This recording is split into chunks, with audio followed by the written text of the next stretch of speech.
আসসালামু আলাইকুম, সবাই কেমন আছেন? আশা করি ভালো আছেন। তো আজকে আমি লতি রান্না করব। লতি রান্না করার জন্য আমি প্রথমে লতিগুলা পরিষ্কার করে কেটে নিয়েছি, এরপরে ধুয়ে পরিষ্কার করে নিয়েছি। চুলাতে হাঁড়ি বসাইছি। লতিগুলা আমি শোল মাছ দিয়ে রান্না করব। তো হাঁড়িতে তেল দিয়ে তেলটা গরম হয়েছে, এই পর্যায়ে আমি এখানে পেঁয়াজ কুচি দিয়ে দিলাম। পেঁয়াজগুলা একটু হালকা সামান্য ভাজা ভাজা হলে এর মধ্যে আমি পানি অ্যাড করে দিব। পানি অ্যাড করে দিয়ে এখানে আমি যেহেতু আমি এটা লতি, আমার লতিগুলো কাটতে অনেক হাত চুলকাইছিল, তো এখানে আমি 2 টেবিল চামচের মতো রসুন বাটা দিছি, পরিমাণ মতো লবণ দিছি, তারপরে 1 চামচ দিছি হলুদের গুঁড়া, 1.5 চামচ দিছি মরিচের গুঁড়া দিয়ে এগুলা ভালো করে আমি মিশিয়ে ডেকে কিছুক্ষণ কষিয়ে নেব। তো আমি এভাবে আমার ঝোলটা প্রায় কষানো হয়ে আসছে।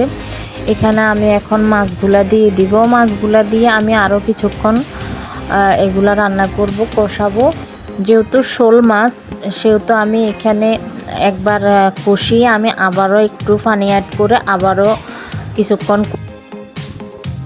রান্না করে এটা ভালোভাবে কষানো হয়েছে পর্যায়ে আমি এটার মধ্যে লতি অ্যাড করবো। আমি আরেকটু মাছগুলোর ভিতরে যেন লবণ মরিচগুলো ভালো করে ঢুকে, সেই জন্য আমি আরেকটু ঢাকা দিয়ে রান্না করব।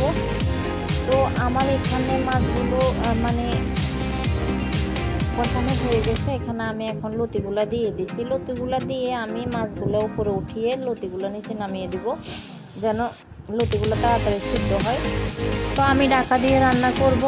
হ্যাঁ, এটা আমি ঢাকা দিয়ে রান্না করব একদম লতি আর মাছের ভিতরে লবণ মশলা ঢুকে যাওয়া পর্যন্ত।